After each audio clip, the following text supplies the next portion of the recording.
Good morning class. Class 10th part 3 हो चुका था चैप्टर 19 का कंज्यूमर अवेयरनेस। अब पार्ट 4 करना है। इसमें राइट्स और ड्यूटीज़ पढ़ने के बाद ये चैप्टर ख़त्म है। फर्स्ट राइट, सबसे पहले राइट और ड्यूटीज़ में डिफरेंस। राइट मतलब होता है अधिकार, ड्यूटी मतलब होता है कर्तव्य। ठीक है, जैसे आप अगर स्कूल आ रहे हो तो आपको अच्छी बेंचेस मिलें, आपको प्रॉपर ड्रिंकिंग वाटर मिले, ये आपका अधिकार है कि हाँ आप आओ और आपको ये सब मिलेगा। एट द सेम टाइम आपकी ड्यूटी क्या है कि आप बेंचेस नहीं तोड़ोगे। ठीक है, अब यहाँ का पानी वेस्ट नहीं करोगे, इलेक्ट्रिसिटी वेस्ट नहीं करोगे। ठीक है, वो आपकी ड्यूटी हो गई। Right to safety, right to safety ये कंज्यूमर का अधिकार है। हम कोई भी प्रोडक्ट ले रहे हैं तो प्रोडक्ट बिल्कुल फॉल्टी नहीं होना चाहिए। अगर वो फॉल्टी होगा, उसकी वजह से हमें नुकसान पहुंचा तो सप्लायर को इसका कंपेंसेशन देना पड़ेगा। फॉर एग्जांपल हम जैसे कुकर लेकर आए और कुकर में कुछ डिफ़ॉल्ट है, जिसकी वजह से कुकर में ही डिफ़ॉल्ट है, हमारी गलती की वजह से नहीं, और कुकर फट गया जिसकी वजह से क्या हुआ, नुकसान हुआ। तो जो व्यापारी है, बिजनेसमैन, उसको क्या करना पड़ेगा, हमको कंपेंसेशन देना पड़ेगा। या हो सकता है सिलेंडर वगैरह फट जाए तो उसको हमको कंपेंसेशन देना पड़ेगा। हमको अधिकार है उससे कंपेंसेशन मांगने का। ठीक है, right to be informed, right to be informed जैसे हम कोई प्रोडक्ट लेने गए तो सप्लायर को पूरी जानकारी देनी चाहिए उस प्रोडक्ट के बारे में। फॉर एग्जांपल हम कोई एक साबुन लेने गए, ठीक है, तो सप्लायर को बताना पड़ेगा कि इस साबुन को आप गर्म पानी के साथ यूज़ मत करना या ठंडे पानी के साथ यूज़ मत करना। अगर गर्म पानी के साथ यूज़ करोगे तो हो सकता है आपको बॉडी में इन्फेक्शन हो। तो ये हमें बात पता नहीं है, सप्लायर को बताना चाहिए। तो हमारे पास अधिकार है कि हमको जानकारी मिले, किसके द्वारा, सप्लायर के द्वारा।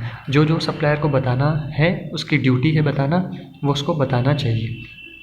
In the year 2005, Government of India has passed a law known as Right to Information. Right to Information law कब पास हुआ था, 2005 में। फिर right to choose, right to choose अगर हम कोई प्रोडक्ट लेने जा रहे हैं, ठीक है, हम जीन्स लेने गए तो सप्लायर ने हमें वो जीन्स दिखाई, वो बोल रहा है आप जैकेट भी लेना पड़ेगा अगर आप जीन्स ले रहे हो। तो ये तो गलत बात है कि हमारी मर्जी जो हम प्रोडक्ट लें, ठीक है, और हम जिस दुकान से लें उसके दुकान में जितने भी प्रोडक्ट पड़े हैं, जीन्स, पैंट, जैकेट, वॉटएवर, ठीक है, हमारी मर्जी हम महंगी लेकर चले हैं तो वो प्रेशर नहीं कर सकता कि आपको कौन सा प्रोडक्ट चूज़ करना है, वो हमें डिसीजन नहीं दे सकता। हमारी मर्ज़ी, हम जो प्रोडक्ट चाहें वो हम चूज़ कर सकते हैं, ये हमारे पास राइट है। इधर पे एग्जांपल दिया है, जैसे गैस कनेक्शन आप लेने गए तो उसने आपको फोर्स किया कि आप स्टोव भी लो, नहीं तो गैस कनेक्शन नहीं मिलेगा। तो अगर कोई ऐसा कहता है तो आप उसकी लीगल कंप्लेन कर सकते हो।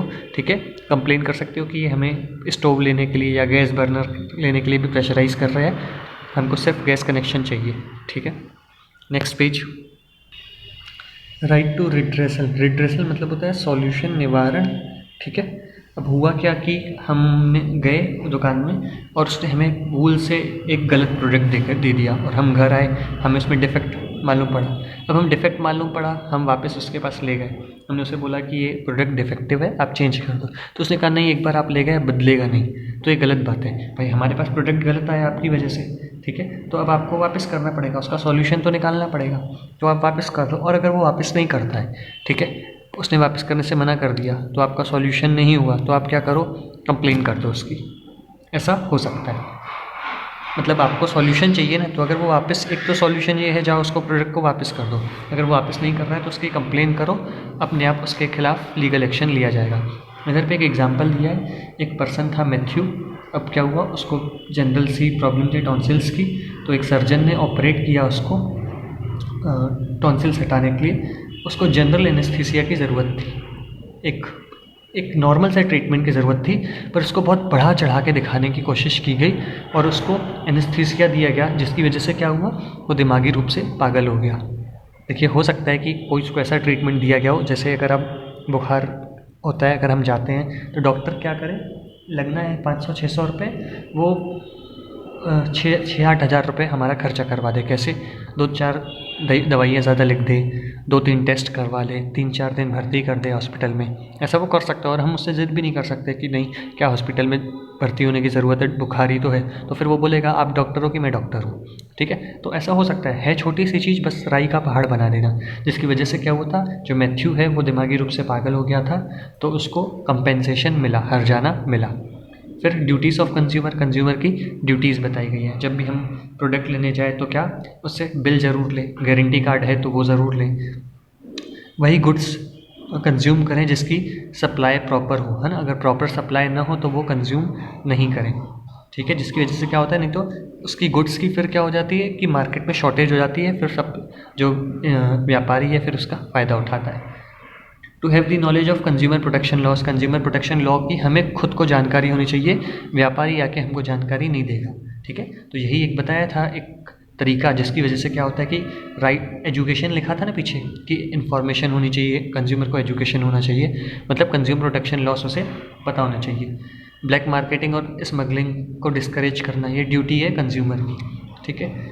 One must complain about the actual problems whether the price of product may be less, due to this the cheating tendency of the seller is curbed. अगर उसका प्राइस कम है या ज़्यादा है, उस प्रोडक्ट की जितनी होनी चाहिए प्राइस उससे कम है या ज़्यादा है, तो क्या करना चाहिए, व्यापारी को बोलना चाहिए या उसकी कंप्लेन करनी चाहिए, जिसकी वजह से क्या होगा कि जो चीटिंग टेंडेंसी है सप्लायर्स की वो कर्ब्ड होगी। कर्ब मतलब होता है रुकेगी, या जिस पर प्रतिबंध लगेगा, रोक लगेगी।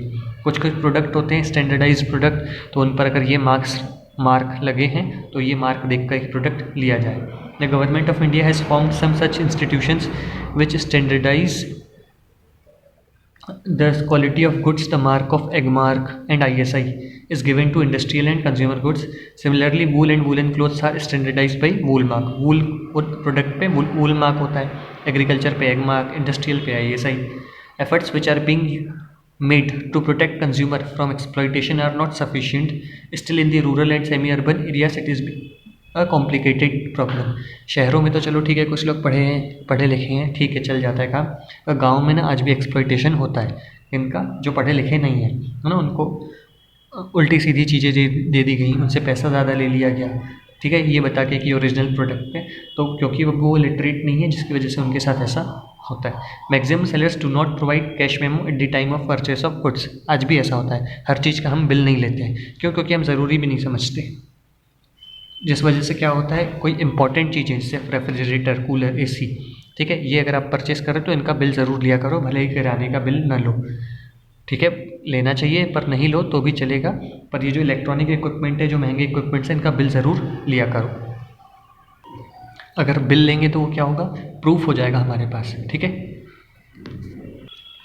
किस बात का प्रूफ हो जाएगा कि हमने गुड्स परचेस किए हैं, और गुड्स अगर परचेस किए हैं तो ये बिल शो करेगा कि हाँ हमने इसी सप्लायर से परचेस किए हैं, तो वो क्या करेगा, प्रोडक्ट वापस करेगा या सुधार कर देगा हमको। Along with this process of solution of consumer exploitation is very complicated. अब क्या होता है इंडिया में ना, जैसे अगर किसी कंज्यूमर का एक्सप्लॉइटेशन हुआ भी तो उसको अदालत के चक्कर लगाने पड़ते हैं, जो कि एक बहुत कॉम्प्लिकेटेड प्रोसेस है। फिर अदालत में चक्कर लगाने पड़ते हैं, कंटिन्यूस जल्दी फैसला आता नहीं है, तो एक कॉम्प्लिकेटेड प्रोसेस हो जाता है, हेक्टिक हो जाता है, एडवोकेट्स की हेल्प लेनी पड़ती है। इसलिए हम लोग अगर प्रॉपर स्टार्टिंग से ही ध्यान रखेंगे, जिसकी वजह से क्या होगा, इतना कॉम्प्लेक्स चीज़ें होंगी नहीं। अगर हम ध्यान से ही देखकर परचेस करके लाएं गुड्स, तो इतना therefore thought must be given in this direction to make process of law simple and practical, ठीक है। Next, in the developing countries like India, voluntary organization also with the government have an important role to play in protection of consumer from exploitation. This institution can do important job in the direction of making consumer aware. With this, it is also necessary that the consumers should understand their rights and come forward to contribute actively in the consumer movement. Thank you student, ये chapter ख़त्म हो गया है।